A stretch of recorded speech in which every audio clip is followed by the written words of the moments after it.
Hello students, welcome again. This is day 4। Okay, और आज का टॉपिक है कॉलिगेटिव प्रॉपर्टीज। मैं आशा करता हूं कि आप लोग प्रॉपरली वीडियोस को फॉलो कर रहे हैं और उसमें जितने भी क्वेश्चंस कराए जा रहे हैं उनको प्रॉपरली सीख रहे हैं। और अगर कोई भी प्रॉब्लम आ रही है तो आप कमेंट सेक्शन में लिख रहे हैं, और कुछ बच्चों ने लिखा है, आप भी लिखते रहिए जिससे कि हम आपकी क्वेरी सॉल्व कर पाएं। और इससे रिलेटेड आप टेस्ट भी दे सकते हैं, तो ऐप पे कुछ टेस्ट हैं इससे रिलेटेड जो बनाए हुए हमारे, उनको भी आप ले सकते हैं। प्लस आप और भी मॉक टेस्ट देकर जो टॉपिक हो रहे हैं उनको बिल्कुल बंद करते रहिए, क्लोज कर दीजिए कि ये हो गया हमारा, ताकि बार बार उन सब चीजों को नहीं सीखना पड़े। ओके, तो आज का टॉपिक है हमारा कॉलिगेटिव प्रॉपर्टीज। इससे एक सेक्शन कंप्लीट हो जाएगा, जो mole concept, equivalent concept, redox और सॉल्यूशन का जो पार्ट था, इससे एक चैप्टर अपना कंप्लीट हो जाएगा, एक सेक्शन। चैप्टर तो 3 या 4 हो गए हैं, ठीक है। तो आज हम ले रहे हैं colligative properties. Colligative properties dilute solution की वो प्रॉपर्टी है जो सोल्यूट पार्टिकल की नेचर पे डिपेंड नहीं करती है, नंबर पे डिपेंड करती है। सोल्यूट पार्टिकल के नंबर पे डिपेंड करेगी, उसको हम क्या कहेंगे, कॉलिगेटिव प्रॉपर्टीज होगी वो। तो आप देखिए, properties of very dilute solution में कौन कौन सी प्रॉपर्टीज आएंगी? आरएलबीपी, ईबीपी, डीएफपी, ओपी। क्या नाम है पूरे? Relative lowering in vapour pressure. Vapour pressure में जो रिलेटिव लोवरिंग आती है वो है elevation in boiling point. Boiling point में जो एलिवेशन होता है, depression in freezing point, right. And last होगी ऑस्मोटिक प्रेशर। तो इन चारों क्वालिटेटिव प्रॉपर्टीज को हम प्रॉपर्ली आज स्टार्ट करके इनको पढ़ेंगे, और उसमें जितने भी क्वेश्चंस आते हैं वो आज ही कंप्लीट करेंगे, क्योंकि ये टॉपिक हमें आज फिनिश कर देना है। ओके, तो सबसे पहले हम ले रहे हैं relative lowering of vapour pressure. Vapour pressure में रिलेटिव लोवरिंग आरएलबीपी जिसे बोलते हैं। तो उससे पहले हमें थोड़ा सा समझना पड़ेगा कि व्हाट इज वेपर प्रेशर। तो वेपर प्रेशर के बारे में हमें जानना पड़ेगा और उसको कौन कौन से फैक्टर अफेक्ट करते हैं। तो किसी भी इक्विलिब्रियम पर, जब एक क्लोज वेसल के अंदर हमने क्या किया,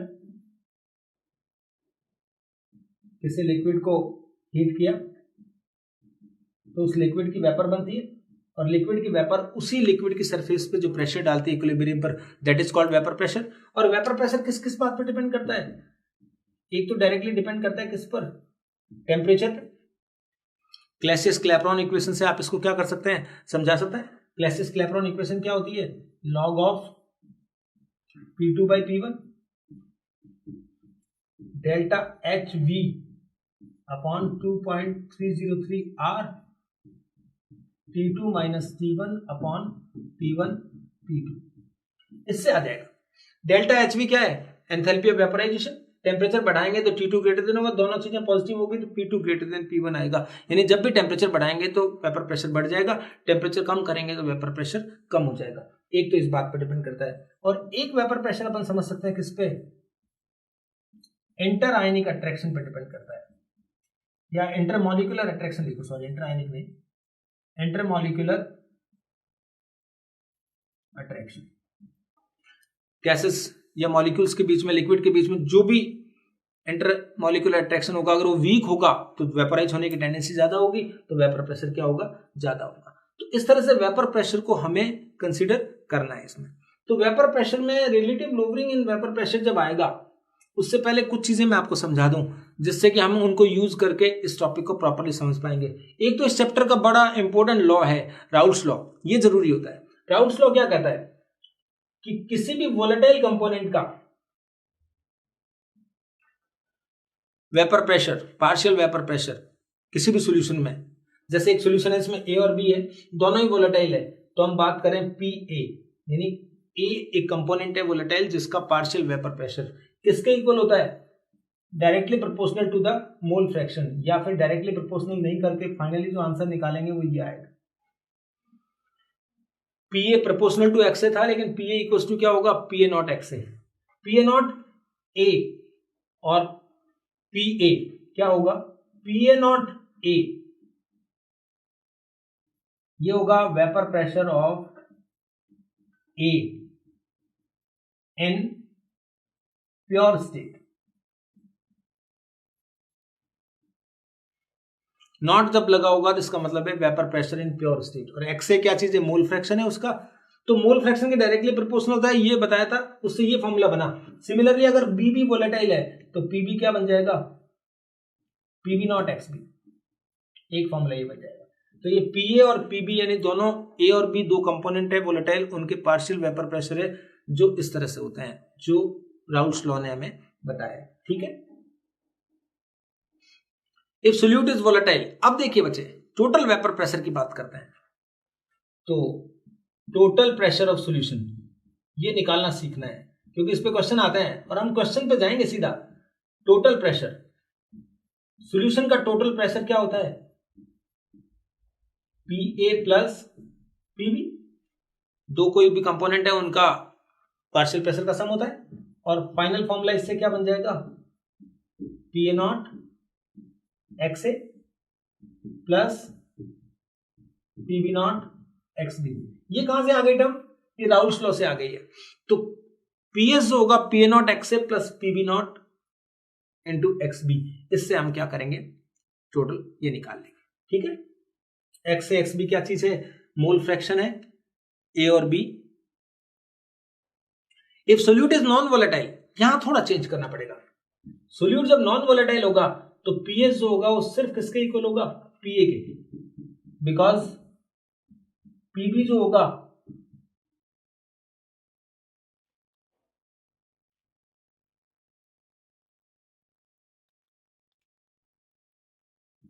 कितना होगा? 0।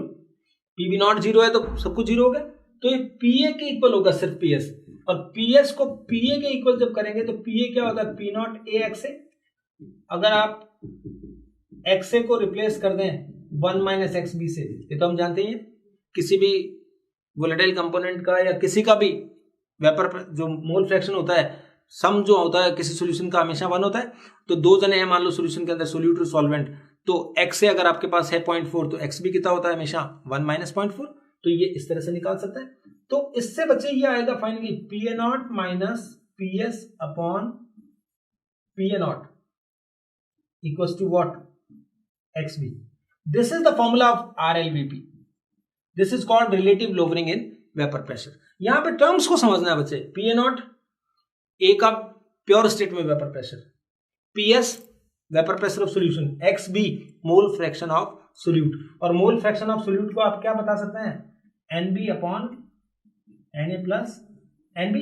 इस तरह से मोल फ्रैक्शन निकाल सकते हैं। और इसमें से वेरी डाइल्यूट सॉल्यूशन हो तो आप Na के रेस्पेक्ट में एनबी को क्या कर सकते हैं? नेग्लेक्ट भी कर सकते हैं, और सारे क्वेश्चन इससे अपन सॉल्व कर सकते हैं।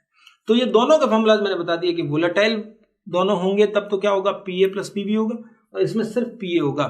तो ये दोनों बातें अपने को नोटिस करनी है, और इस पे बेस सीधे क्वेश्चंस पे आते हैं अपन। ठीक है,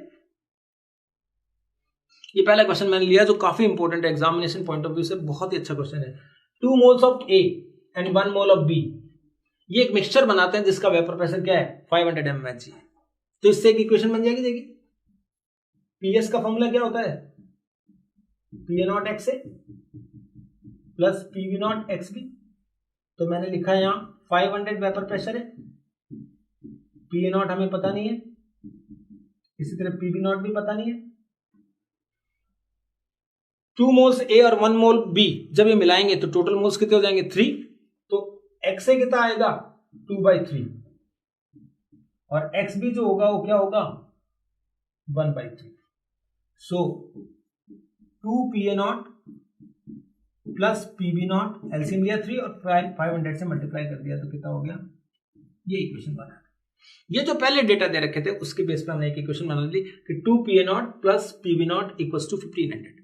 आगे देखिए, if 1 mole of B is added further, इस सॉल्यूशन में 1 मोल बी और मिला दिया तो अब कितने हो गए? बी के भी 2 मोल्स हो गए, ए के 2 मोल्स थे, बी के भी 2 मोल्स हो गए। अब मोल्स इक्वल हो गए तो मोल फ्रैक्शन दोनों का हाफ हाफ हो गया है। ठीक है, और vapour pressure increases by 50 mmHg। तो दूसरी इक्वेशन यहां बनाते हैं, यानी ये 500 की बजाय 550 हो जाएगा। ये P A not into mole fraction आप दोनों के 1/2 हो गए, दोनों के मोल्स इक्वल हो गए, तो यहां भी 1/2।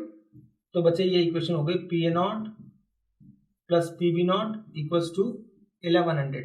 It is equation number 2 LCM लेकर मल्टीप्लाई कर दिया मैंने। तो अब ये पूछ रहा है कि vapour pressure of A and B in their pure state, यानी P A naught PB naught पूछ रहा है। तो आपके पास इक्वेशन आती थी छोटी क्लासेस में, 2x plus Y is equal to this, x plus Y is equal to this. तो हम क्या कर देंगे?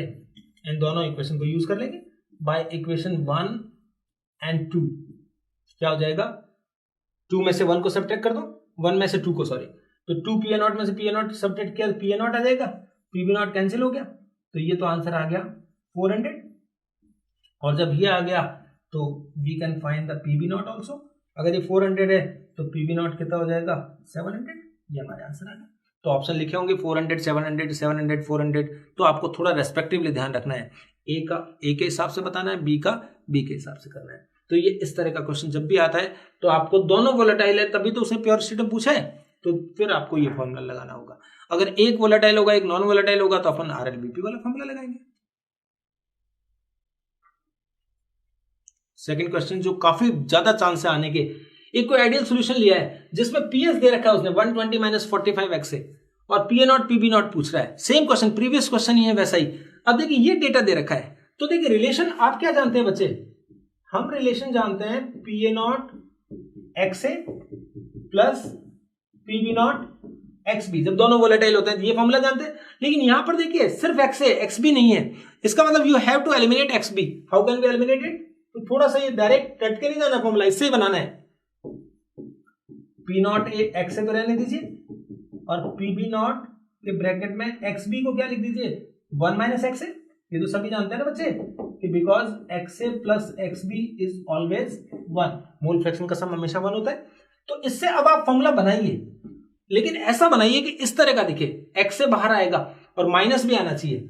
तो देखिए यहां पर देखो बच्चा एक्स इसमें है एक इसमें, ये तो पीबी नॉट अकेला आएगा, तो हमने कहा पीबी नॉट, और इसको आगे खोला तो क्या P B not minus minus P B not X आया और ये आया पीए नॉट एक्स सॉरी, तो माइनस कॉमन लेना है तो पहले कौन आएगा पीबी नॉट, और ये फिर वापस प्लस वाला भी क्या हो जाएगा माइनस, ताकि एक्स इसको वापस से मल्टीप्लाई करें। देख लीजिए इसमें मिस्टेक होने के चांस 0 होने चाहिए, क्योंकि अगर आपने कैलकुलेशन में मिस्टेक की तो फिर अपना कुछ नहीं हो सकेगा भाई।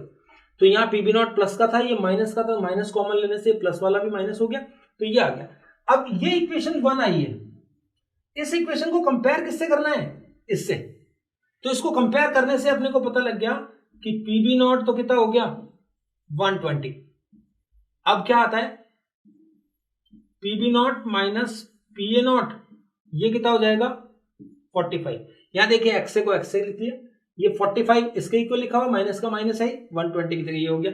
तो बच्चे देखिए पीबी नॉट आपके पास 120 है, तो पीए नॉट उधर ट्रांसफर कर दीजिए और 45 उधर ट्रांसफर कर दीजिए, 120 माइनस क्या हो जाएगा, तो ये आंसर कितना आ गया बच्चे 75। तो पीए नॉट कितना है 75 और पीबी नॉट कितना है 120। तो ये ध्यान रखना है, क्योंकि इसमें भी अब इतना सब कुछ करने के बाद भी 120 70 लिखा होगा और एक 75 120 लिखा होगा, तो इसमें भी आपको ध्यान रखना है ए का कौन सा होगा और बी का कौन सा होगा, ये इस तरह से आंसर निकालना होगा। तो अल्टीमेटली दोनों ही क्वेश्चन वही हैं कि हमारे पास एक वोलेटाइल कंपोनेंट्स हैं, दोनों के दोनों ए और बी, जिनसे मिलाया हुआ कोई मिक्सचर है, उसमें अपने को काम किया हुआ है। ठीक है, एक क्वेश्चन एनसीईआरटी में दिया हुआ है, मैंने एनसीईआरटी वाला क्वेश्चन एज इट इज लिया क्योंकि बहुत अच्छा लगता है मुझे ये क्वेश्चन, ये कई बार आता है, आना चाहिए ऐसा क्वेश्चन। ठीक है, what mass of a non volatile solute, एक नॉन वोलेटाइल सोल्यूट जिसका नाम नहीं दिया हुआ है लेकिन उसका मोलर मास दिया हुआ है, उसका मास पूछ रहा है। ठीक है, तो सोल्यूट का मास आपसे पूछ रहा है तो हम कहेंगे WB अननोन है। ठीक है, और MB मोलर मास उसका गिवन है 40। Required to reduce the vapour pressure of 114 gram octane, octane इसका मतलब क्या है सॉल्वेंट है, उसका 114 ग्राम दे रखा है, तो WA कितना दिया हुआ है 114 ग्राम। ठीक है, ये भी ग्राम में लेता है, तो फिर एक देखिए MA ले लेते हैं, ये भी कितना आएगा 114 ग्राम। क्यों बेटा, ऑक्टेन, ऑक्टेन का फॉर्मूला क्या होता है C8H18, इसका मॉलिक्यूलर मास भी कितना होता है 114। अब देखिए लैंग्वेज का, अब यहां पे थोड़ा सा एक्यूरेसी ध्यान देनी है कि vapour pressure of 114 gram octane 280%, reduce करना है 280%। एक आता है क्वेश्चन रिड्यूस्ड बाय 80%, ध्यान से समझना चीज को, रिड्यूस टू 80% का मतलब है the remaining solution is 80 if initial is 100। और एक आता रिमेनिंग क्वेश्चन क्या आता है, reduced by 80% then remaining will be 20। समझ में आ गया, 80 रिड्यूस हो जाता, वाइप्ड आउट हो जाता, तो यहां पर 20 बच जाना है। तो अब मैं आपको दोनों चीजें बता देता हूं, पीए नॉट ए को अपन क्या मान लेते हैं सॉल्वेंट का 100 मान लेते हैं प्रेशर, और जो बच गया है उसको क्या मान लेते हैं 80 मान लेते हैं, राइट। अगर ये बाय लिखा होता तो ये PS20 होता। बस इतनी चीजें आपने नोट कर ली तो अब आपके पास क्वेश्चन तो हो ही गया।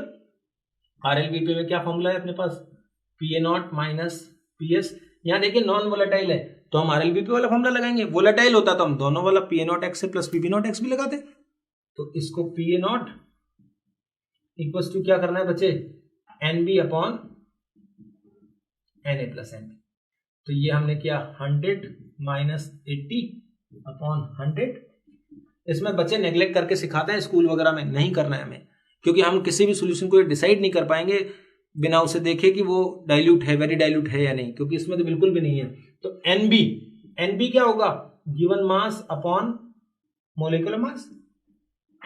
ये तो यहां तो ये रहेगा WB अपॉन 40। यहां पर क्या आएगा 114 अपॉन 114, ये तो गिवन है। तो ये आ गया 20 अपॉन 100 मतलब 1 अपॉन 5। ये बचे WB बाई 40, इसका एलसीएम लेंगे, ये तो 1 आ गया, 40 एलसीएम लिया फिर 40 ऊपर चला जाएगा और यहाँ आएगा 40 प्लस WB। तो 40 कैंसिल हो गया, 5 WB is equal to this, एक इधर लाएंगे तो 4 WB हो जाएगा। तो फाइनली इससे WB का जो आंसर आएगा वो कितना आएगा 10 ग्राम। अगर आप नेग्लेक्ट करके करते तो इसका आंसर आता 8 ग्राम। जो पुरानी एनसीईआरटी है आज से 3-4 साल पहले तक उसमें 8 ग्राम ही गिवन था, लेकिन बाद में उसको करेक्ट कर दिया गया है, ठीक है ना। क्योंकि हमें नेग्लेक्ट कब करना होता है, जब कोई चीज 100 या 1000 टाइम डाइल्यूट होती है, तो उतना डिसाइड नहीं करना है। आप नेग्लेक्ट मत करिए, बिना नेग्लेक्ट करे सारे क्वेश्चन करेंगे आरएलबीपी के। ओके, तो इस तरह का एक क्वेश्चन था जिसमें relative lowering in vapour pressure को हमने सॉल्व किया। नेक्स्ट आता देखिए, बाकी कुछ क्वेश्चन आगे लेंगे। Elevation in boiling point. तो वेपर प्रेशर के बारे में तो बस 2 ही तरह के क्वेश्चन बनते हैं, या तो वोलेटाइल दोनों या कोई एक वोलेटाइल। अब आता है एलिवेशन इन बॉइलिंग पॉइंट। तो बॉइलिंग पॉइंट में क्या बात करनी है अपने को, सीधा क्वेश्चन पे आते हैं।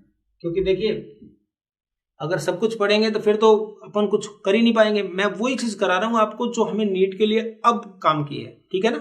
और बाकी नॉर्मल डेफिनेशन, बॉइलिंग पॉइंट की डेफिनेशन है, वो सब तो आपको आती है। जैसे बॉइलिंग पॉइंट क्या होता है, वो टेम्परेचर जिसके ऊपर कोई भी लिक्विड का वेपर प्रेशर एटमॉस्फेरिक प्रेशर के इक्वल हो जाए, तो बस। तो डेल्टा टीबी ये होगा elevation in boiling point. Elevation मतलब इंक्रीज हो रहा है, तो इंक्रीज हो रहा है इसका मतलब सोल्यूशन का ज्यादा होगा, सॉल्वेंट का क्या होगा, कम होगा। तो सोल्यूशन का ज्यादा हो गया तो मतलब TB minus TB naught, elevate हुआ है। डिप्रेशन होता है तो मतलब उल्टा करते हैं, नॉट में से, नॉट मतलब प्योर स्टेट में होता है, ठीक। और ये आपको लिखना क्या है, केबी इंटू एम, ठीक है।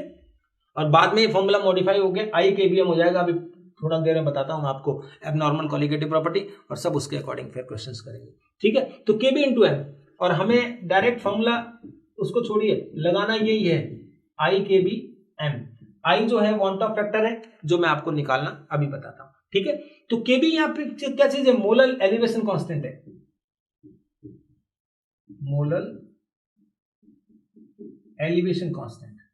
या एक वर्ड लिखा रहता था एक टिपिकल सा, आपने देखा होगा इवेलोस्कोपिक कांस्टेंट। तो कई बार इवेलोस्कोपिक कांस्टेंट लिखा जाए तो वो केबी होता है। और वाटर के लिए केबी जो होता है वो गिवन होता है बच्चों 0.52 ये केजी मोल इनवर्स। तो ये वाटर के लिए केबी गिवन है, वैसे केबी हमेशा न्यूमेरिकल में गिवन ही होता है। एम मोलैलिटी है, आई निकालना अभी बता दूंगा, डेल्टा टीबी। इस तरह से कोई भी क्वेश्चन करेंगे तो उसमें काम में आएगा, ठीक है। नेक्स्ट देखिए डिप्रेशन इन फ्रीजिंग पॉइंट, ये भी सेम है वैसे।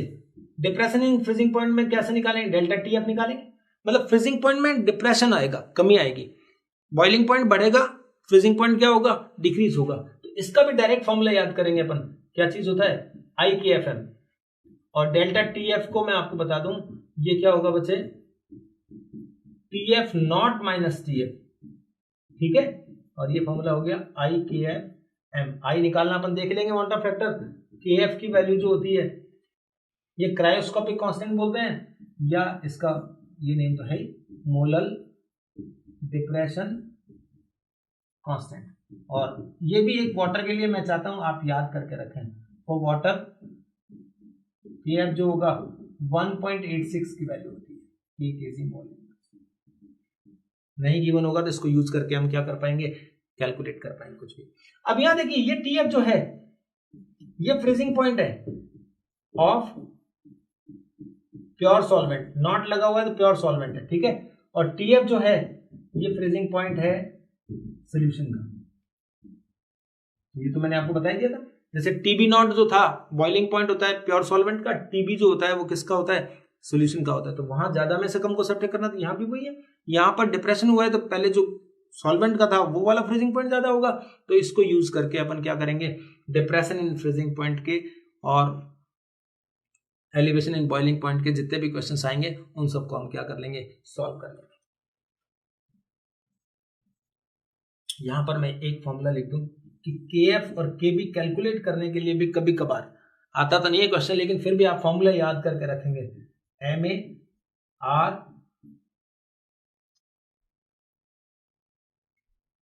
TF नॉट स्क्वायर अपॉन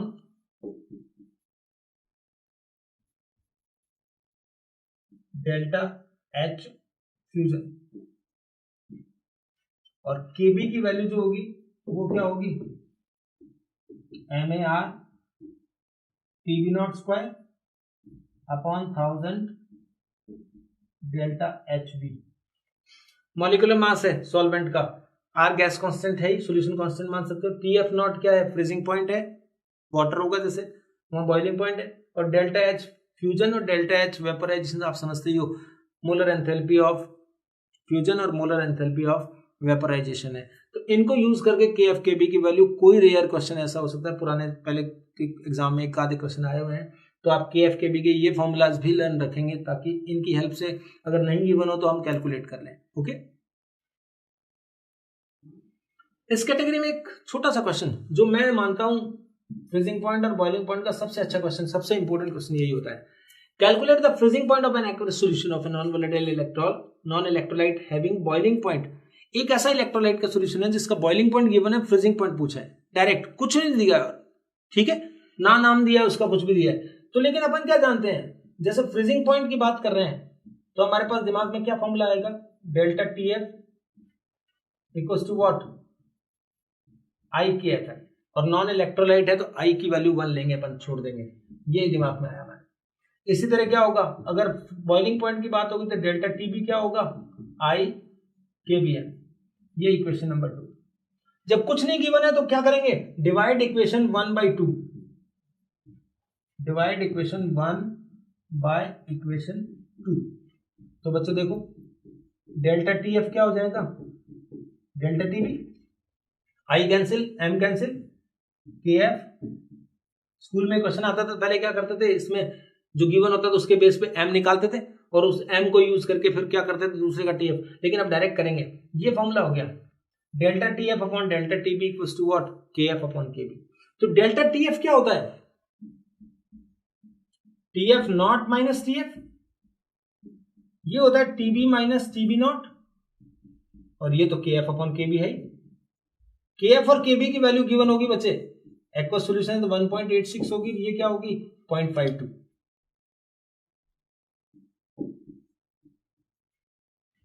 यहां पर देखिए TF नॉट ये 0 होता है, फ्रीजिंग पॉइंट ऑफ सॉल्यूशन पूछा है, वाटर का फ्रीजिंग पॉइंट 0 होता है, 0 डिग्री सेल्सियस में लिया था, आंसर सेल्सियस में आ जाएगा, क्योंकि जहां डिफरेंस होता है वहां पर आप सेल्सियस में ले सकते हैं, क्योंकि अगर दोनों केल्विन में कन्वर्ट करेंगे तो भी डिफरेंस तो वही आएगा ना बच्चे। अब दूसरा क्या, TB माइनस TB नॉट, इसका गिवन कितना है 100.052 माइनस 100, क्योंकि बॉइलिंग पॉइंट वाटर का हम जानते हैं कितना होता है, 100 डिग्री सेल्सियस होता है। तो यहां पर बच्चे क्या आया, TF अपॉन ये 0.052, और यहां पर क्या है बच्चे, ये माइनस में 1.86 अपॉन 0.52। अब आपको थोड़ा सा ध्यान देना है, यहां 0.52 है, 0.052 है, इसको इससे कैंसिल करोगे तो यहां 10 आएगा, 10 आएगा, तो TF जो होगा वो क्या होगा 1.86 अपॉन 10, और 1.86 अपॉन 10 जब होगा तो ये क्या हो जाएगा 0.186 डिग्री। तो आंसर जो होगा 0.186 डिग्री सेल्सियस अपना आंसर हो जाएगा। तो फ्रीजिंग पॉइंट गिवन हो, बॉइलिंग पॉइंट पूछे, या बॉइलिंग पॉइंट गिवन हो, फ्रीजिंग पॉइंट पूछे, तो ये बेस्ट फॉर्मूला है अपने पास कोलिगेटिव प्रॉपर्टीज में, ठीक है, क्योंकि सब चीजें बीच में कैंसिल हो जानी होती है। और अलग से कोई क्वेश्चन आएगा कि calculate the boiling point of this, आप करना है, ऐसे बहुत सारे क्वेश्चन होते हैं, तो आपको ये फॉर्मूला लगाना है। Calculate the freezing point of this, तो ये फॉर्मूला लगाना है। इस चैप्टर में 4 एक फॉर्मूलाज हैं, रिलेटिव लोवरिंग का, दो फॉर्मूलाज ये है, एक ऑस्मोटिक प्रेशर का फॉर्मूला आएगा, उनसे ही काम करना है, ठीक है।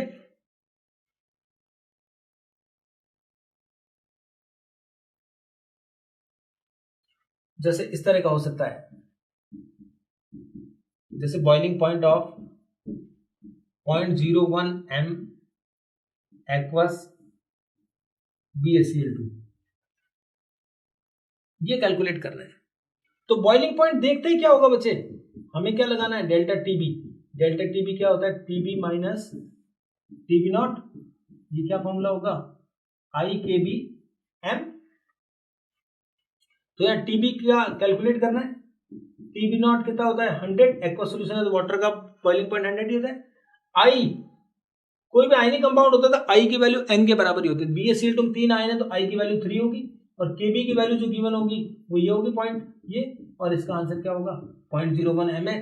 तो आप टीबी जो कैलकुलेट करेंगे ये 100 प्लस ये जो भी वैल्यू आएगी,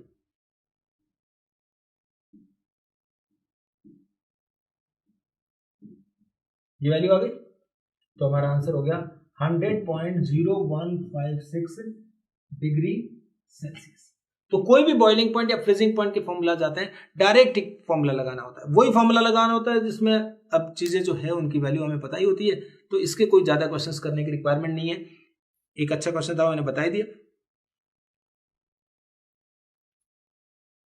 लास्ट क्वालिटेटिव प्रॉपर्टी एक और आती है, ऑस्मोटिक प्रेशर। तो ऑस्मोटिक प्रेशर पढ़ने से पहले थोड़ा थ्योरेटिकली स्ट्रांग होना होगा, कुछ चीजें थ्योरेटिकली जानने जरूरी होगी, क्योंकि थ्योरी के क्वेश्चन आते हैं। डिफ्यूजन क्या होता है, हम यहाँ परफ्यूम की बोतल खोलते हैं, after some time we can smell it there, why, because perfume यहाँ से मूव करता है मीडियम के थ्रू, एयर के थ्रू वहां पहुंच जाता है। तो यहाँ कंसंट्रेशन मैक्सिमम थी, वहां पर मिनिमम थी, तो थोड़ी देर में क्या होता है, concentration becomes equal through out, why, because movement होता है सोल्यूट का कहां से, हाई कंसंट्रेशन से लो कंसंट्रेशन की तरफ। तो देखो हायर कंसंट्रेशन रीजन से लो कंसंट्रेशन रीजन के थ्रू मीडियम अगर कोई चीज जाती है तो उसे क्या बोलते हैं, डिफ्यूजन, जो हमने 11th में पढ़ा हुआ है। उसके बाद वर्ड आता है ऑस्मोसिस।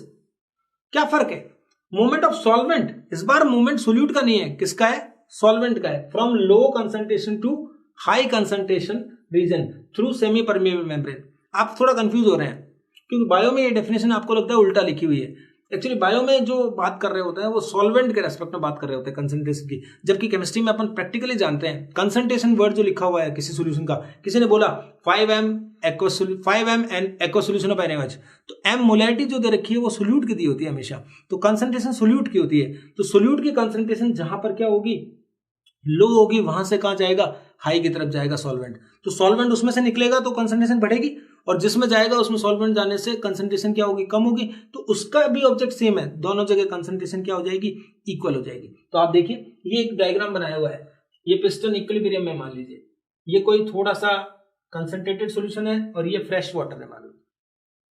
तो यहां पर ये वाटर जो होगा वो क्या करेगा, इसमें मूव करेगा। मान लो दो सॉल्यूशन होते हैं, इसमें एक की कम कंसंट्रेशन एक की ज्यादा होती, तो भी सॉल्वेंट इधर मूव करता। तो ये दिस इज कॉल्ड ऑस्मोसिस। ये सेमी परमेबल मेम्ब्रेन लगी हुई है, ठीक है। तो एक artificial semi permeable membrane copper ferrocyanide की बनती है, कॉपर फेरोसाइनाइड। तो इसको आप याद कर सकते हो Cu2Fe(CN6) कि ये सेमी परमेबल मेम्ब्रेन किस चीज की है, तो कॉपर फेरोसाइनाइड की बनती है, बाकी नेचुरल भी होती है। तो ये ऑस्मोसिस हो रहा है। तो ऑस्मोसिस होने से क्या होगा, ये पिस्टन नीचे आएगा और ये पिस्टन क्या होगा, ऊपर उठेगा।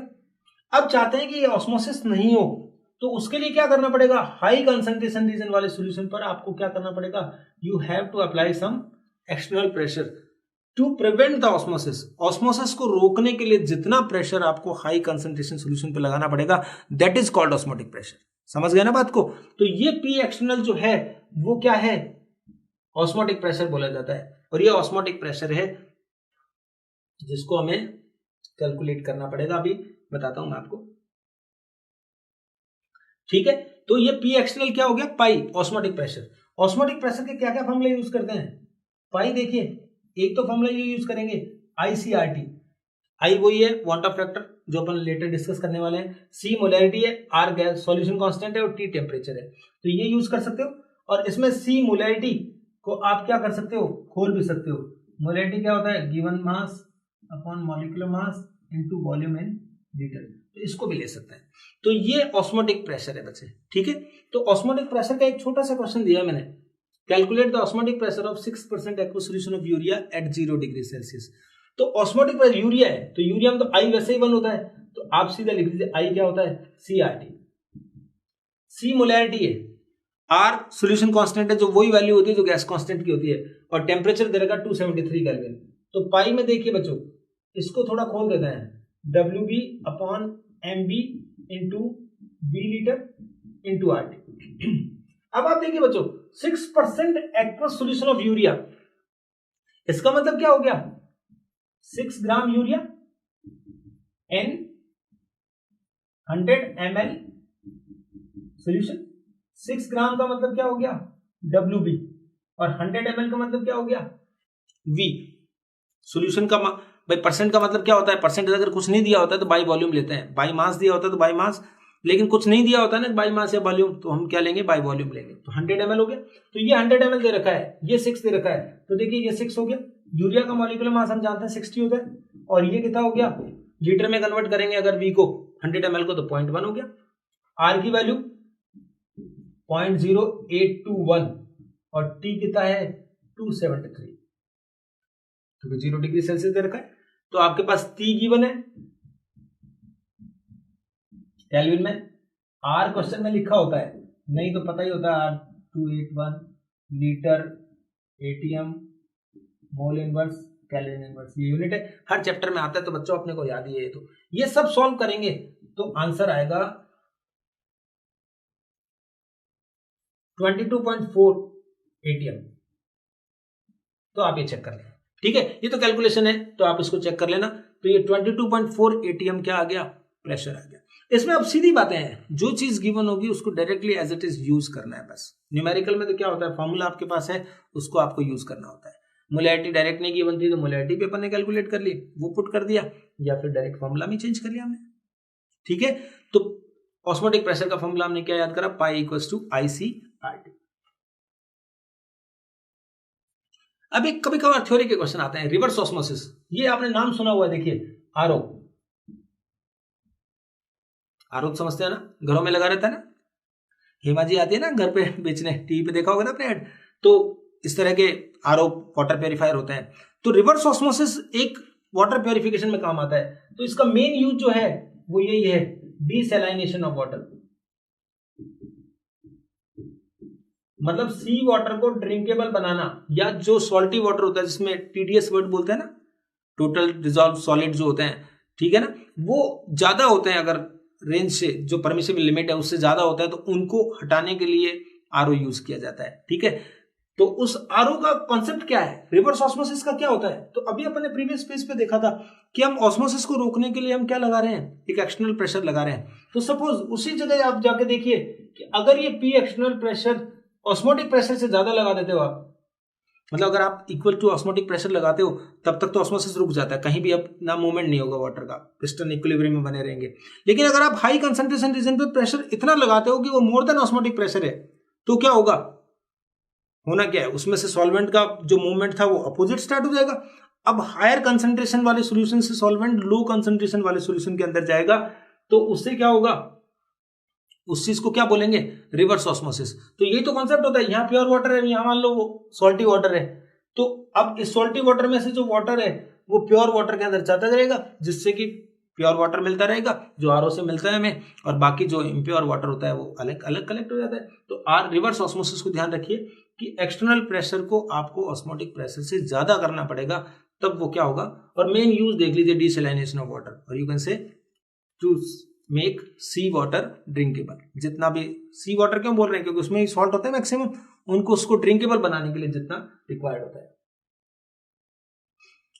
देखिए अब एक वर्ड आता है, डायरेक्ट क्वेश्चन मैंने लिख दिया है, इसमें एक वर्ड यूज किया मैंने आइसोटोनिक, तो मैं थोड़ा सा आपको बता दूं यहां, आइसोटोनिक वर्ड का मतलब क्या होता है।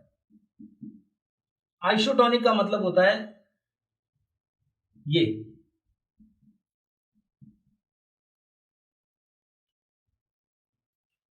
पाई A equal to pi B, pi symbol है ऑस्मोटिक प्रेशर का। अगर किसी सॉल्यूशन ए का ऑस्मोटिक प्रेशर और बी का ऑस्मोटिक प्रेशर अगर सेम है, तो कौन होंगे, देन कौन कौन से solutions, solutions A and B are isotonic. तो सॉल्यूशन ए और बी दोनों क्या हो जाएंगे, आइसोटोनिक होंगे। इसी में एक कैटेगरी और, एक बस word last, if pi A greater than pi B हो तो ए कौन सा होगा, हाइपरटोनिक, ज्यादा ऑस्मोटिक प्रेशर वाला, और बी कौन सा होगा, हाइपोटोनिक, हाइपर ज्यादा वाला, पता ही ना हाइपर होना, वही बात कर। तो किसी का ऑस्मोटिक प्रेशर ज्यादा है तो हाइपोटोनिक, और कम है तो उसको क्या बोलेंगे, हाइपोटोनिक, और अगर इक्वल है तो उन दोनों को क्या बोलेंगे। तो ये हिंट अपने काम आ जाएगा। फिजिक्स में क्वेश्चन आता है कि वेलोसिटी दो पार्टिकल्स की दे रखी है, इसकी इतनी है, इसकी इतनी है, तो उनके मासेस का रेशियो बताओ अगर उनकी वेवलेंथ सेम है। ऐसे क्वेश्चन होता है डी ब्रॉगली में या कहीं भी फिजिक्स में आते हैं। तो आप देखिए वेवलेंथ सेम है तो अपन λ1 = λ2 से स्टार्ट करते हैं। तो यहां पर उसने बोला है आइसोटोनिक है तो हम स्टार्ट करते हैं π1 = व्हाट, π2। एक इसको लिया अपन ने, कौन सा सॉल्यूशन है, aqua solution of organic compound है एक तो, और एक दूसरा कौन है, एक्वा सॉल्यूशन ऑफ यूरिया। तो यूरिया को ये ले लिया और ये ऑर्गेनिक कंपाउंड को अपन इधर ले लिया, नो प्रॉब्लम। तो 10% सॉल्यूशन तो ऑर्गेनिक कंपाउंड का है। तो ऑर्गेनिक कंपाउंड में अपन क्या बात करेंगे, ये π1 क्या होता है, आई तो दोनों में लेना नहीं है, यूरिया में भी 1 होता है, ऑर्गेनिक कंपाउंड में भी 1 होता है, तो छोड़ो। CRT, सी में कौन कौन है, WB अपॉन MB, और ये RT ऊपर है, सॉरी,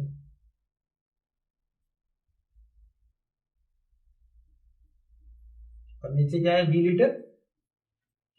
यहां पे क्या कर देंगे बच्चे, WB, RT तो वही रहेगा, MB को MB डैश कर दीजिए, और ये V लीटर। अब देखिए दोनों परसेंट में दे रखे हैं, यूरिया वाला 6% है, तो इसका मतलब ये WB 6 है और MB यूरिया का 60 होता है। ये कैंसिल कर रहा हूं, देखो मैं ये RT से कैंसिल कर दिया, कुछ टेम्परेचर दे नहीं रखा तो सेम ही होगा, R भी कांस्टेंट होता है, सेम होता है, और दोनों परसेंट में दोनों का वॉल्यूम 100 ml होगा, तो मैंने कैंसिल कर दिए। तो फॉर्मूला मेरे पास आ गया WB upon MB = WB dash upon MB dash. Urea का मास 6 ग्राम, यूरिया का मॉलिक्यूलर मास 60 ग्राम, ऑर्गेनिक कंपाउंड का मास 10, और ऑर्गेनिक कंपाउंड का मॉलिक्यूलर मास कैलकुलेट करना है। सो MB कितना आ जाएगा, 100, तो अपन इसको टिक कर देंगे। तो ये भी क्वेश्चन काफी अच्छा क्वेश्चन है कि आइसोटोनिक जब दे रखे होते हैं तो दोनों सॉल्यूशन को अपन तुरंत क्या करेंगे, उनके ऑस्मोटिक प्रेशर सेम करके जो भी अननोन चीज होगी उसे हम क्या कर लेंगे, कैलकुलेट कर लेंगे। ओके, ये एक बहुत अच्छा क्वेश्चन दिया है। देखिए ऑस्मोटिक प्रेशर का जो भी थ्योरी का एक छोटा सा पार्ट और बचा होता है वो भी क्लियर हो जाएगा आपको। What happens if RBC is placed in, RBC देखिए बायो का टॉपिक है ये, आरबीसी जो वाटर में प्लेस करने पर क्या होने वाला है ये देखना है। तो अब आप देखिए दो चीज है आपके पास, मैं थोड़ा पहले बता दूं। एक होता है एंड ऑस्मोसिस और एक कौन सा होता है बच्चे, एक्स ऑस्मोसिस। एंड ऑस्मोसिस और एक्स ऑस्मोसिस क्या होता है, एंड आप चलिए केमिस्ट्री के हिसाब से पढ़ते हैं। एंडोथर्मिक मतलब हीट क्या होना, एब्जॉर्ब होना, और एक्सोथर्मिक मतलब हीट क्या होना, रिलीज होना। ठीक है, तो एंड ऑस्मोसिस का मतलब क्या होता है, कोई भी चीज यहां है और ये सॉल्यूशन है, तो ये वाटर जो होगा वो अंदर की तरफ जाए, सॉल्वेंट का मूवमेंट, ऑस्मोसिस तो होगा सॉल्वेंट अंदर की तरफ जाए, यानी सॉल्वेंट को एब्जॉर्ब करे कोई चीज, तो एंडोथर्मिक होगा तो एंड ऑस्मोसिस हो गया। और अगर ये बात होगी कि सॉल्वेंट क्या आए, बाहर की तरफ आए, तो वो कौन सा होगा, एक्स ऑस्मोसिस। तो आप किसी रिजल्ट बता दीजिए मुझे। एंड ऑस्मोसिस होगा तो वाटर अंदर जाएगा, तो ये क्या होगा बच्चे, स्वेल अप, जो भी चीज आप डालोगे वो स्वेल हो जाएगी। और इसमें क्या हो जाएगा, जो भी चीज आप डालोगे वो क्या हो जाएगी, श्रिंक हो जाएगी, क्योंकि वाटर क्या हो जाएगा, बाहर निकल जाएगा। जैसे अपन किसमिस, रेजिन वगैरह पानी में डालते हैं, पी के दाने को अपन पानी में डाल दिया, मैंगो को आपने वाटर में डाल दिया, तो वो क्या हो जाता है, स्वेल अप हो जाता है। ठीक है, तो स्वेल होकर फाइनली क्या हो जाता है, बर्स्ट हो जाता है। तो ये तो कब होगा, जब एंड ऑस्मोसिस होगा, और अगर ये होगा तो क्या होगा, वो चीज क्या हो जाएगी, श्रिंक हो जाएगी। अब अपने क्वेश्चन पे आते हैं। ये बाहर मान लीजिए कौन सा सोल्यूशन है, NaCl है, यहां भी बाहर कौन सा सोल्यूशन है, एक्वस NaCl है, राइट। अब मैं परसेंटेज नहीं मार रहा हूं, ये आरबीसी है। तो अब आप बताइए, इसमें परसेंटेज दे रखी है उन्होंने 0.5%, एक में दे रखा 1%, थोड़ा सा फर्क है। तो किस में एक्स ऑस्मोसिस होगा, किस में एंड ऑस्मोसिस में होगा, ये तो देखना है। तो अगर आरबीसी की जो रेंज है, आरबीसी की परसेंटेज आपको याद रखनी पड़ेगी। 0.8 से कितना होती है, 0.9। ये तो बायो के स्टूडेंट सभी जानते हैं कि ब्लड में जो सॉल्ट होता है NaCl वगैरह की कंसंट्रेशन क्या होती है, वैसे 0.16 m होती है, ये 0.8 to 0.9 क्या होती है, परसेंटेज में होती है। तो आरबीसी का हमें याद था 0.8 से 0.9। तो अब इस आरबीसी को मान लो अपने से कम कंसंट्रेशन वाले में पुट करते हैं। सोचिए, अपने से कम कंसंट्रेशन वाले में पुट किया आपने, तो हमेशा ऑस्मोसिस कहां से कहां होता है, कम कंसंट्रेशन वाले से किधर जाता है, हाई कंसंट्रेशन में वाटर जाएगा। तो कम कंसंट्रेशन वाला बाहर है, मान लो जैसे ये मैंने लिया 0.5% वाला, ए ऑप्शन। तो ये कम है, अंदर ज्यादा कंसंट्रेशन है तो वाटर अंदर की तरफ मूव करेगा, अंदर जाएगा तो ये क्या हो जाएगी, स्वेल अप, एंड फाइनली क्या हो जाएगी, बर्स्ट हो जाएगी। दूसरा क्या होगा, अगर इसको आपने किस में रख दिया है, 1% NaCl में रख दिया है, तो इस बार अंदर कंसंट्रेशन कम है तो वाटर क्या आएगा, बाहर आएगा, ताकि अंदर कंसंट्रेशन बढ़ जाए, बाहर कम हो जाए। तो इससे क्या हो जाएगा, वाटर के बाहर आने से वाटर जब निकल जाएगा उसमें से, तो वो क्या हो जाएगी, चीज श्रिंक हो जाएगी। तो इस केस में तो आरबीसी श्रिंक हो जाएगी, ऊपर वाले केस में आरबीसी क्या हो जाएगी, स्वेल अप करेगी और फाइनली बर्स्ट हो जाएगी। समझ गए ना आप। तो एक्स ऑस्मोसिस और एंड ऑस्मोसिस जो हमने देख लिया, तो इससे हमें कोलिगेटिव प्रॉपर्टी के थ्योरेटिकल नॉलेज क्या हो गया, पूरा अच्छे से आ गया। एबनॉर्मल कोलिगेटिव प्रॉपर्टीज, अब सारे फॉर्मूला चेंज कर देने हैं, जो अब तक मैंने तो आपको चेंज करके पढ़ाए, क्योंकि हम तो फाइनल आंसर जानना चाह रहे हैं। When solute is very dilute, पहली कंडीशन।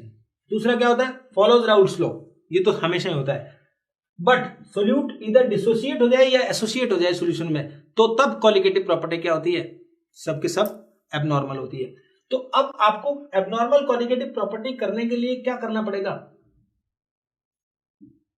एक टर्म समझनी पड़ेगी, ऑब्जर्व्ड कोलिगेटिव प्रॉपर्टी और किसका, थ्योरेटिकल कोलिगेटिव प्रॉपर्टी का एक रेशियो होगा, जिसे क्या बोलेंगे, आई क्या होता है, observed colligative property upon theoretical colligative property. तो हमें ऑब्जर्व वो जो प्रैक्टिकली आ रही है, थ्योरेटिकल तो जो अब तक फॉर्मूलाज पढ़ रहे थे हम, विदाउट आई अगर पढ़ना हो तो वो, तो ये मान लो केबी का फॉर्मूला है, तो सॉरी डेल्टा टीबी का, तो केबी इंटू एम तो ये है, और आई से मल्टीप्लाई करने पर ऑब्जर्व हो गया। तो नए फॉर्मूला जो बनेंगे वो क्या बनेंगे, तो इसको आप ऐसा बता सकते थे, डेल्टा टीबी, यहां डेल्टा टीबी, ये कौन सा है, थ्योरेटिकल, ये क्या है, ऑब्जर्व। ऐसे ही लिख सकते थे पाई ऑब्जर्व्ड अपॉन पाई, अगर थ्योरेटिकल की बजाय कई बार नॉर्मल में लिखा रहता है, ये होता है। ठीक, तो जितने भी फॉर्मूलाज थे, न्यू फॉर्मूलाज क्या हो गए, अब डेल्टा टीबी क्या हो जाएगा, आई केबीएम, पाई क्या हो जाएगा, आईसीआरटी, मैंने तो आपको पहले ही आई के करके बताया। तो यहां पर एक वांट ऑफ फैक्टर की वैल्यू जो है वो कैलकुलेट करनी है, बस आई की वैल्यू ऑब्जर्व्ड अपॉन थ्योरेटिकल होती है। लेकिन एक चीज आप याद करना, अगर मॉलिक्यूलर मास की बात करेगा एमबी, तो ये क्या होता है, थ्योरेटिकल अपॉन क्या होता है, ऑब्जर्व्ड, ये ध्यान रखना। मॉलिक्यूलर मास हमेशा थ्योरेटिकल वाला क्या होगा, ज्यादा होगा, ऑब्जर्व्ड वाला कम होगा, तो आई की वैल्यू लेस देन 1 आएगी, और अगर इसमें होगा उल्टा होगा तो आई की वैल्यू ग्रेटर देन 1 आएगी। तो आई की वैल्यूज के लिए मैं आपको बता दूं, 3 केस है, आई की वैल्यू 1 हो सकती है, आई की वैल्यू ग्रेटर देन 1 हो सकती है, एंड थर्ड फाइनल आई की वैल्यू लेस देन 1 हो सकती है। ये तो वो केस है जब क्या होगा, नीदर डिसोसिएशन नोर एसोसिएशन, जब ना डिसोसिएशन ना एसोसिएशन हो। और ऐसा केस कौन सा होगा, ये ज्यादातर एग्जांपल ये आते हैं, यूरिया, ग्लूकोज, सुक्रोज, ये नॉन वोलेटाइल नॉन इलेक्ट्रोलाइट जो भी होते हैं, उन सब के लिए आई की वैल्यू क्या, और ज्यादातर क्वेश्चन इन्हीं के आते हैं, यूरिया, ग्लूकोज, सुक्रोज, तो आई की वैल्यू ऑटोमेटिकली 1 ले लेनी है। ठीक है, आई की वैल्यू ग्रेटर देन 1 कब होगी, जब डिसोसिएशन होगा, ठीक है, और आई की वैल्यू लेस देन कब होगी, जब एसोसिएशन होगा। अब बात आती है, how can we determine the value of I. I की वैल्यू कैलकुलेट करने के लिए मैं बेटा 2 फॉर्मूलाज को एक करके बता रहा हूं, क्योंकि हम शॉर्ट में पढ़ रहे हैं चीजें, क्योंकि अब हम डायरेक्ट ये करना चाहते हैं कि हमारे क्वेश्चन सब सही हो जाए। तो आई की वैल्यू क्या आ गई, 1 + n - 1 × अल्फा, ये फॉर्मूला मैंने, अब देखिए आप दो फॉर्मूला पढ़ते हो, एक एसोसिएशन का अलग पढ़ते हो, एक डिसोसिएशन का अलग पढ़ते हो, मैंने दोनों को एक बना दिया, बस आप थोड़ा सा टर्म समझ लो। आई वांट ऑफ फैक्टर है, अल्फा क्या चीज है, डिग्री ऑफ डिसोसिएशन है, एसोसिएशन, बस एन समझ लीजिए।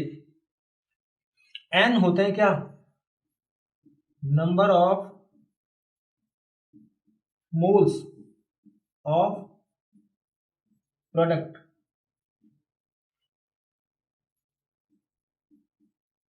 obtained by एसोसिएशन या डिसोसिएशन ऑफ 1 मोल। किसी भी सब्सटेंस के 1 मोल के एसोसिएशन या डिसोसिएशन से बने हुए मोल्स होते हैं, उनको हम बोलते हैं। मैं दो एग्जांपल दे दूं फिर क्वेश्चन स्टार्ट कराता हूं। देखो, आई की वैल्यू आपको फाइंड करनी है। पहला क्वेश्चन है, जैसे किसी ने कहा NaCl, तो NaCl कैसे डिसोसिएट होता है, Na प्लस और Cl माइनस। N की वैल्यू कितनी है 2, दैट्स व्हाई I भी क्या हो जाएगा 2। क्योंकि जिनके लिए अल्फा नहीं गिवन होता, प्योर आयनिक कंपाउंड होते हैं, उनमें 100% डिसोसिएशन माना जाता है, तो जो N होगा वही क्या होगा I होगा। ठीक है, जब I अल्फा नहीं दे रखा है। अब दूसरा देखिए, अब दिया है acetic acid in water, acetic acid water में हो और अल्फा दे रखा है मान लो कितने percent, 30%। So we know very well कि when acetic acid in water then it dissociates into CH3CO minus and H+। So value of N equals to what 2। 1 mole से कितने बन रहे 2, दैट्स व्हाई I क्या हो जाएगा, I की value बोलो 1 plus N minus 1 into alpha put करना है, तो ये 1 N हो गया 2 माइनस 1 और अल्फा दे रखा है बच्चे 30%, तो आंसर आ गया हमारा 1.3। सेम क्वेश्चन वापस बात करते हैं सी। ये एसिटिक एसिड बेंजीन में है, राइट, और अल्फा वही 30% है। तो अभी हमने पिछली क्लास में ही पढ़ा था कि जब भी कार्बोक्सिलिक एसिड बेंजीन में होते हैं तो वो एक डाइमर बनाते हैं हाइड्रोजन बॉन्डिंग के थ्रू। डाइमर बनाएंगे तो इस तरह से होगा, एसिटिक एसिड जो होगा दो मॉलिक्यूल कंबाइन होकर क्या बनाएंगे CH3COOH और ये होल ट्वाइस, तो 2 से 1 बन रहा है, तो N की वैल्यू कितना होगी हाफ। बस जब भी डाइमराइजेशन होगा तो N की वैल्यू 1/n लिखनी है। जैसे 2 मोल से 1 मोल बन रहा है तो 1 मोल से कितना बने, हमने तो ये लिखा था ना कि N क्या चीज है कि 1 मोल के डिसोसिएशन या एसोसिएशन से जो भी चीज बनती है, तो यहां पर डायरेक्ट 1 मोल से आ रहे थे, लेकिन 2 से 1 बन रहा है तो 1 से क्या होगा हाफ, तो दैट्स व्हाई I की वैल्यू अब क्या हो जाएगी 1 प्लस हाफ माइनस 1 इंटू 30%, 100, तो ये बेटा कितना आंसर आ जाएगा 0.85। तो आप खुद ही देख लीजिए, जब एसोसिएशन हुआ है तो I की वैल्यू लेस देन 1 आई है, डिसोसिएशन हुआ है तो I की वैल्यू मोर देन 1 आई है, जब दोनों ही नहीं होता है तो क्या होता है I की वैल्यू 1 होती है, neither डिसोसिएशन नोर एसोसिएशन। तो ये I की वैल्यू से हम आगे जितने भी क्वेश्चंस आएंगे उन सबको करेंगे। एक छोटा सा क्वेश्चन जो एक बार एग्जाम में आया हुआ है, ये 0.1 बेरियम नाइट्रेट, इसका वांट ऑफ फैक्टर दे रखा है, डिग्री ऑफ डिसोसिएशन पूछा है, तो हम तो एक ही फॉर्मूला जानते हैं, I इक्वल्स टू क्या 1 plus N minus 1 into alpha. I दे रखा है 2.74, no problem, 1 plus minus 1 alpha, बस अब आपको सिर्फ N की वैल्यू चाहिए। तो बेरियम नाइट्रेट, ये बेरियम नाइट्रेट किस तरह से डिसोसिएट होगा, Ba पे 2 प्लस और ये 2 नाइट्रेट, सो N की वैल्यू कितनी आ गई बच्चे 3, यहाँ 3 पुट कर दो तो ये आ गया 2 अल्फा और 1 इधर सब्ट्रैक्ट करेंगे तो 1.74, तो अल्फा आ गया 1.74 डिवाइडेड बाय 2, यानी आंसर हो गया 0.87 या 0.87 या परसेंटेज में लिख सकता है 87%, इसको टिक कर दे। I की वैल्यू से अल्फा निकाला जा सकता है, अल्फा की वैल्यू से I कैलकुलेट किया जा सकता है, बस जस्ट वी हैव फॉर्मूला एक ही है। डिसोसिएशन हो रहा है तो N की वैल्यू मोर देन 1 होगी, एसोसिएशन होगा तो उसको जो जितने मोल एसोसिएट हो रहे हैं, जैसे टेट्रामेराइजेशन हो रहा है तो हम टेट्रामेराइजेशन को क्या बोलेंगे 1/4 लेंगे। ओके, तो ये क्वेश्चन जो प्रीवियस ईयर एग्जाम में आए हुए हैं या आने वाले होते हैं, ऐसे सब क्वेश्चन मैंने आपके लिए लिए हैं। 18 ग्राम ग्लूकोज 178.2 ग्राम वाटर, तो मैं यहां ही लिख देता हूं, ये WA और ये क्या WB। ग्लूकोज है तो MB कितना हो गया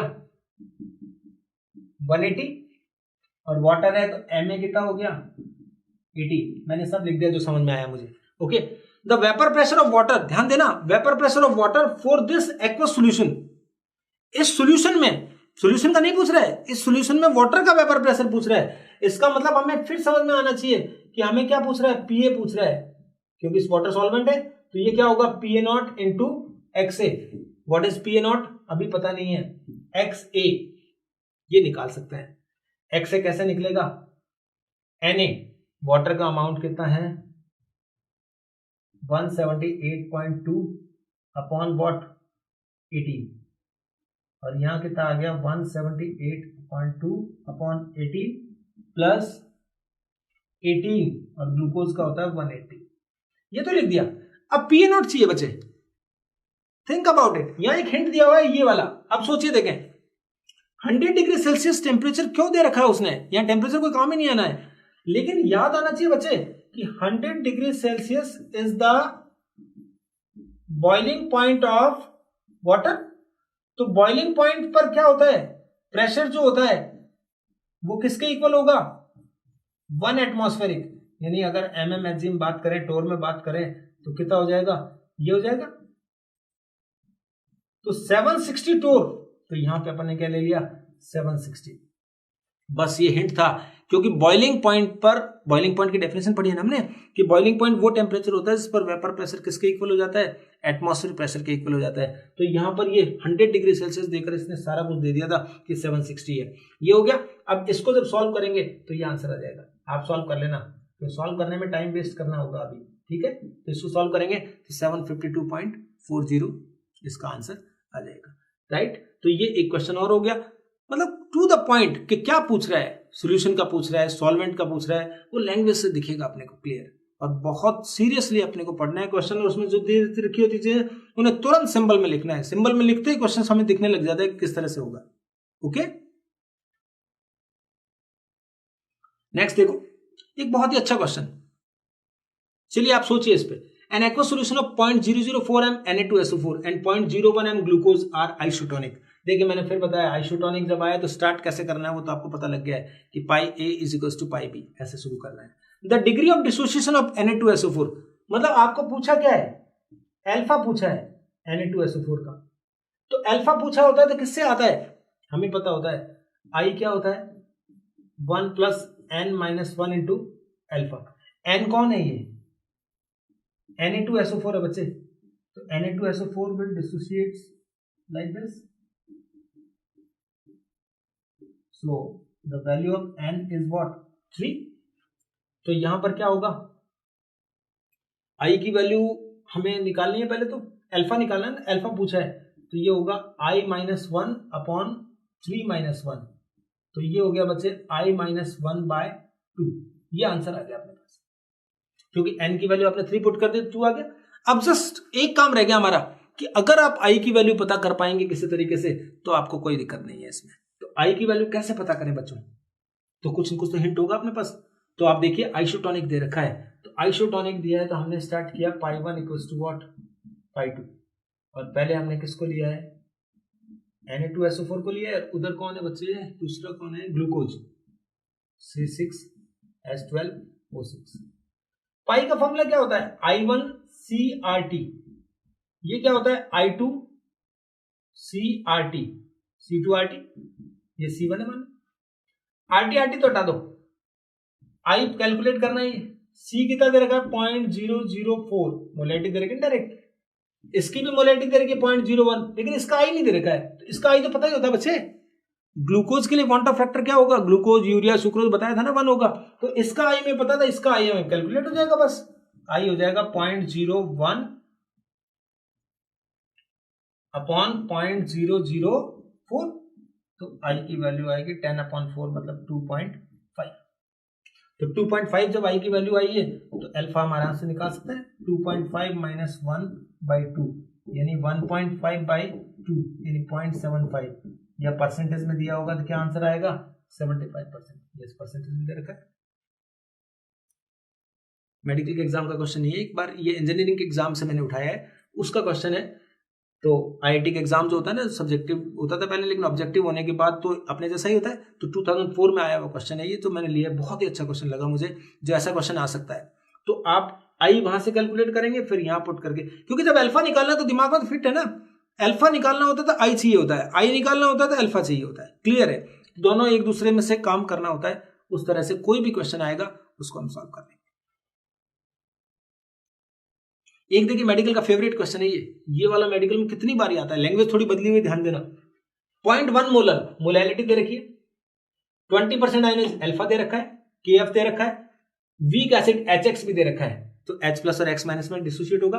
the lowering and freezing point of solution is, तो लोवरिंग एंड फ्रीजिंग पॉइंट क्या होता है, डेल्टा TF ही होता है एग्जैक्टली। तो क्या होगा ये I KF M, I की वैल्यू क्या होगी 1.2। कैसे आई बच्चे ये देखो, HX कैसे डिसोसिएट हो रहा है, H प्लस और X माइनस, तो N की वैल्यू क्या हो गई 2, सो I की वैल्यू क्या हो गई 1 प्लस N माइनस 1 इंटू 2, 20% दे रखा है, तो ये आंसर आ गया 1.2। तो मैंने यहाँ 1.2 लिख दिया शुरू से, ये वैल्यू 1.86 में गिवन है और ये कितनी गिवन है 0.5। ये सॉल्व करना है बस खाली, तो आप सॉल्व करिए। देखो बच्चों 1.2 को 0.5 से मल्टीप्लाई करें तो 12 5 से 60 होते हैं, 60, तो ये हो गया 0.6। ठीक है, 0.6 को अब 1.86 से मल्टीप्लाई करना है, 1.86 को 0.6 से मल्टीप्लाई करना है,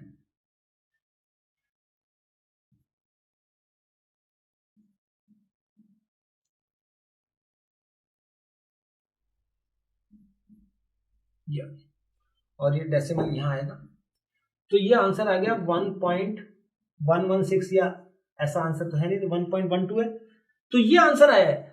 अब देखिए बच्चे कौन सा आंसर दें इनमें से, अब अपने पास दो ऑप्शन ऐसे, सेकंड और फोर्थ। अब लैंग्वेज का गेम है, उसने पूछा तो lowering and freezing point, lowering तो यही होगी।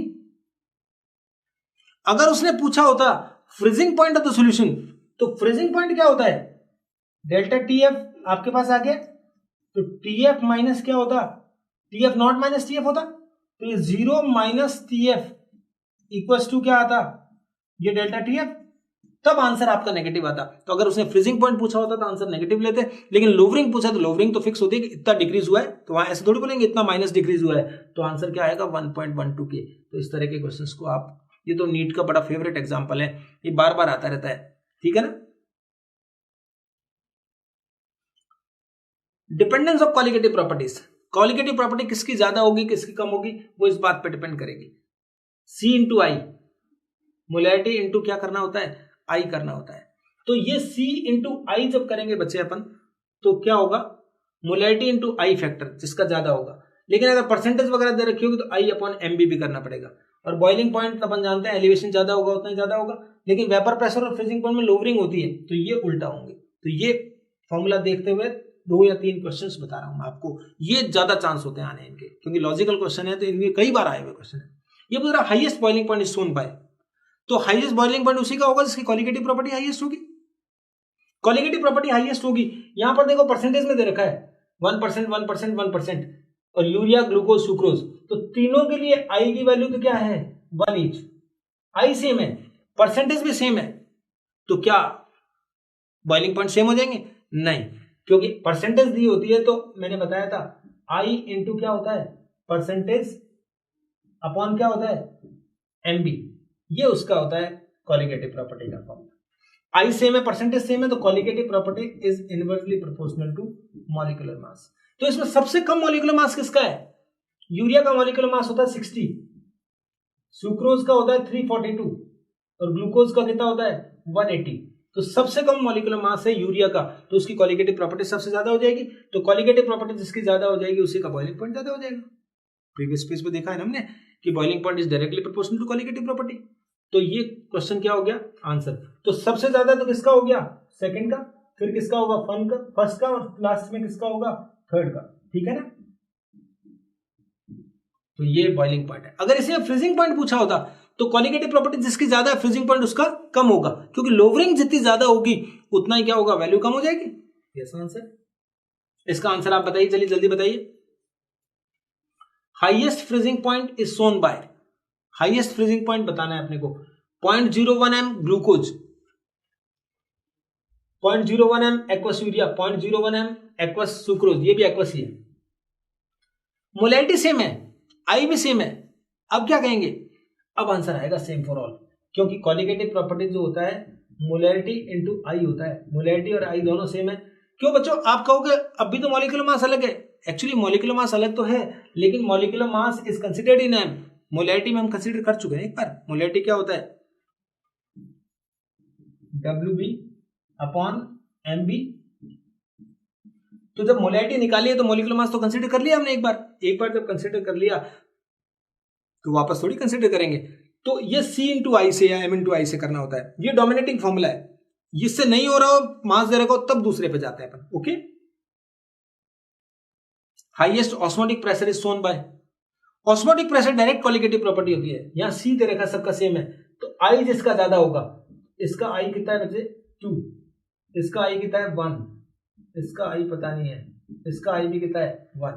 एसिटिक एसिड का I ये 1.x होगा, यानी I must be greater than 0, but sorry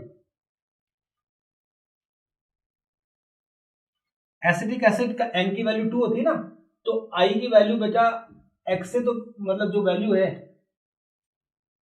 वो 1 से तो बड़ी होगी, लेकिन 2 से क्या होगी, कम होगी। 1 से बड़ी होगी लेकिन क्या होगी, 2 से कम होगी ना, क्योंकि एसिटिक एसिड कैसा है, एक वीक इलेक्ट्रोलाइट है, और वीक इलेक्ट्रोलाइट का अल्फा जो होता है वो कभी भी क्या होता है 100 नहीं होता ना, तो अल्फा क्या होता है लेस देन 1 होता है। अल्फा की वैल्यू अगर लेस देन 1 होगी डेफिनेटली, तो हमेशा ही वैल्यू 2 से कम आएगी, 1 से ज्यादा आएगी, 1.2, 1.3, 1.4 ऐसे ही आएगी, और वो एग्जैक्टली 2 है। तो जिसका जितना ज्यादा आई है, C तो सेम है, तो कॉलिगेटिव प्रॉपर्टी हमने बताया किससे था, C इंटू आई। C सबका सेम है, तो जिसका आई ज्यादा होगा तो NaCl वाला आंसर लगाएंगे। एसिटिक एसिड वाले को कंसिडर नहीं करेंगे क्योंकि वो उससे कम होगा। देन यूरिया और ग्लूकोज से तो खैर ज्यादा होगा, लेकिन NaCl में एग्जैक्टली 2 है, क्योंकि N की वैल्यू 2 है वहां पर। अब मैं एक थ्योरेटिकल पार्ट आपको दिखा दूं, जिसको आपको खाली इससे ही पढ़ना है। कभी कभार इसके थ्योरी के क्वेश्चन आते हैं। सॉल्यूशन दो तरह के होते हैं, आइडियल और नॉन आइडियल। आइडियल में क्या होता है, जो राउल्स लॉ को प्रॉपर्ली फॉलो करते हैं, मतलब सब कुछ इक्वल, और जो नहीं करते हैं, इन दोनों को मिलाते हैं तो V मिक्सिंग 0 होता है, इसमें V मिक्सिंग 0 नहीं होता है। ऐसा क्या मतलब है, जब दो सोल्यूशन मिलाए 100 ml तो 200 ml आएगा एग्जैक्टली, और अगर वो 195 हो जाए या 205 हो जाए तो वो कौन सा होगा, नॉन आइडियल। ऐसे ही मिक्सिंग 0 होगा, H मिक्सिंग। एंडोथर्मिक एक्सोथर्मिक कुछ भी नहीं होगी इसमें या तो रिएक्शन एंडोथर्मिक होगी या एक्सोथर्मिक। इसमें अट्रैक्शन भी बिल्कुल एग्जैक्टली सेम होगा, इसमें एग्जैक्टली सेम नहीं होगा। ठीक है, एग्जाम्पल एक जैसे एग्जाम्पल होंगे, देखो C2H5i, C2H5Br, CCl4 ये, और एग्जाम्पल आ सकते हैं, बेंजीन आ गया, टोलुइन हो सकता है, C6H5CH3। ठीक है, इसमें एग्जाम्पल इस तरह के आएंगे जो एक जैसे सॉल्यूशन नहीं होंगे। तो इसमें दो तरह के डेविएशन होते हैं, एक तो पॉजिटिव डेविएशन और एक नेगेटिव डेविएशन। तो नॉन आइडियल को अगर अपने अगले पेज पे वापस बात करें इस तरह से, तो ये तो आइडियल का ग्राफ हो गया कि इस तरह से बिल्कुल एग्जैक्टली सेम होगा, PS = PA + PB। ठीक है, और जबकि अब बात करेंगे नॉन आइडियल सॉल्यूशन की, तो एक पॉजिटिव डेविएशन होता है, एक नेगेटिव डेविएशन होता है राउल्स लॉ से। तो राउल्स लॉ से पॉजिटिव डेविएशन होगा तो मतलब वेपर प्रेशर बढ़ जाएगा, यहाँ वेपर प्रेशर क्या हो गया, कम हो गया। डेल्टा V मिक्सिंग 0 से बड़ा हो जाएगी, डेल्टा H मिक्सिंग भी 0, मतलब एंडोथर्मिक रिएक्शन होगी। इसमें ये सब एक्सोथर्मिक और ये लेस देन 0 हो जाएगा। तो अट्रैक्शन में उल्टा होगा, अट्रैक्शन कम जिसमें होगा उसी का तो वेपर प्रेशर ज्यादा होगा। तो यहाँ पर अट्रैक्शन जो नए मॉलिक्यूल है A और B उनमें ज्यादा होगा पुरानों के बजाय। तो ये आपको जस्ट पढ़ लेने हैं, और उनके कुछ एग्जांपल्स और भी आपके NCERT वगैरह में दे रखे हैं, उन एग्जांपल्स को आपको बात करनी है। यहाँ पर एक नया वर्ड है मिनिमम बॉइलिंग एजियोट्रॉप, यहां पर एक वर्ड है मैक्सिमम बॉइलिंग एजियोट्रॉप। ये एक नया वर्ड आया है, ये मैं समझाता हूं क्योंकि इस पे क्वेश्चन जब आता है तो बच्चों से नॉर्मली होता नहीं है। फिर ये पॉजिटिव और नेगेटिव डेविएशन का ग्राफ है, मतलब आइडियली ये होना चाहिए था, लेकिन पॉजिटिव डेविएशन है तो इससे ऊपर आएगा इस तरह से सारे ग्राफ। ठीक है ना, मोल फ्रैक्शन और वेपर प्रेशर का ग्राफ है, तो वेपर प्रेशर बढ़ जाता है, इसमें वेपर प्रेशर कम हो जाता है। तो ऐसे ग्राफ दिए हुए हैं तो आप कह दो कि एक पॉजिटिव डेविएशन का, एक क्या है नेगेटिव डेविएशन का। रेयर चांस है, लेकिन मैंने फिर भी आपको बता दिया। ये देखिए बॉइलिंग एजियोट्रॉप्स। एजियोट्रॉप्स क्या होते हैं? एजियोट्रॉप एक मिक्सचर होता है विच बॉयल्स एट सेम टेम्परेचर। एक मिक्सचर है जो जिसमें कंपोनेंट है 2-3, लेकिन वो सारे एक ही टेम्परेचर पे बॉयल हो जाएंगे at same temperature without changing composition. यानी वो कंपोजिशन मान लो 10% ये 20% वो है, तो जब वो आगे जाके बॉयल होकर कहीं दूसरे में जाएंगे तो वो वापस जो सॉल्यूशन बनेगा उसमें उतना ही परसेंट उनकी वापस होगी। तो ये बताना है। एक होता है मिनिमम बॉइलिंग एजियोट्रॉप, एक होता है मैक्सिमम बॉइलिंग एजियोट्रॉप। इसका मतलब क्या देखिए, azeotrope which boils at less temperature than the boiling point of each component. एक एजियोट्रॉप मिक्सर बताता हूं, चलो मैं आपको एग्जांपल। जैसे मैंने बोला इथेनॉल और वाटर, ये 95.5% इथेनॉल और 4.5% वाटर। रेक्टिफाइड स्पिरिट जिसे बोलते हैं, ये परसेंटेज होती है। तो इस मिक्सचर का जो बॉइलिंग पॉइंट होता है वो होता है 78.15 डिग्री सेल्सियस, जबकि इंडिविजुअल बॉइलिंग पॉइंट जो इथेनॉल का बॉइलिंग पॉइंट था वो था 78.3 डिग्री सेल्सियस। वाटर का जो बॉइलिंग पॉइंट था वो हम जानते हैं कितना होता है, 100 डिग्री सेल्सियस। तो दो कंपोनेंट थे वाटर और इथेनॉल, लेकिन इन दोनों के बॉइलिंग पॉइंट से लेस बॉइलिंग पॉइंट पर ये क्या हो जाता है, मिक्सचर बॉयल हो जाता है। उसे बोलते हैं मिनिमम बॉइलिंग एजियोट्रॉप। ये कब होगा, जब पॉजिटिव डेविएशन होगा। ठीक है, तो उस कैटेगरी में एग्जांपल आएगा, क्योंकि इनमें अट्रैक्शन बढ़ने से उनसे क्या हो जाता है, अट्रैक्शन कम होने से वेपर प्रेशर बढ़ जाता है। उस केस के अंदर इस तरह का केस होगा। तो ये इथेनॉल प्लस वाटर वाला एग्जाम्पल इसमें आया। अब इसमें आएगा मोर देन, तो ये एक HCl और वाटर का मिक्सचर है मान लो 80-20 में।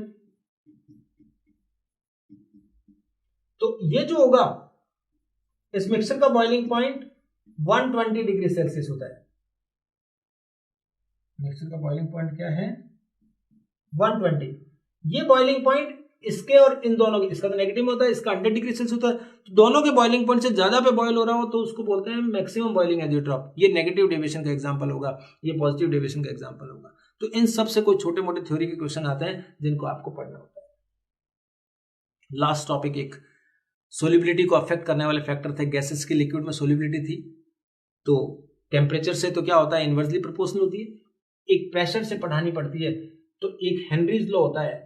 The most commonly used form of Henry law क्या कहती है, the partial pressure of gas in vapour phase is proportional to the mole fraction of, यानी पी गैस क्या होगा, KH इनटू, प्रोपोर्शनल की बजाय मैंने हटा दिया प्रोपोर्शनल, दिया आ गया। KH को अपन क्या बोलते हैं, हेनरीज कांस्टेंट है, और X मोल फ्रैक्शन है, और P उसका प्रेशर है। इस पे कोई न्यूमेरिकल आने के चांस इसलिए नहीं रहते हैं कि बड़ी लंबी कैलकुलेशन होती है।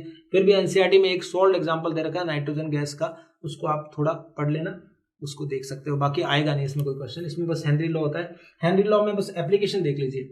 कार्बन डाइऑक्साइड सॉफ्ट ड्रिंक्स में होती है, हाई प्रेशर में भरी जाती है, तो वो सोलिबिलिटी बढ़ जाती है। तो वो हेनरी लॉ यही कह रहा है कि जैसे जैसे प्रेशर बढ़ाते हो आप, गैसेस की सोलिबिलिटी उसमें बढ़ जाती है। स्कूबा डाइवर्स जो होते हैं, जो गोताखोर होते हैं, पानी में जाते हैं, तो वो भी रेस्पिरेशन में काम में लेते हैं। एनोक्सिया, जब हाई एल्टीट्यूड पे आप जाते हैं तो आपका माइंड थोड़ा कम काम करने लग जाता है, क्योंकि एटमॉस्फेयर प्रेशर कम होता है, तो जो ऑक्सीजन की जो सोलिबिलिटी होती है वो क्या हो जाती है, कम हो जाती है ब्लड में, जिसकी वजह से एनोक्सिया फील होता है हमें। ठीक है ना, तो ये कुछ चीजें हैं जिन्हें हमें पढ़ना है। इस टॉपिक में अब कुछ क्वेश्चंस दिए जाएंगे 5, जिसको आप क्या करना है, सॉल्व करना है, और इस तरह के टेस्ट सीरीज में आप और क्वेश्चंस देख सकते हैं।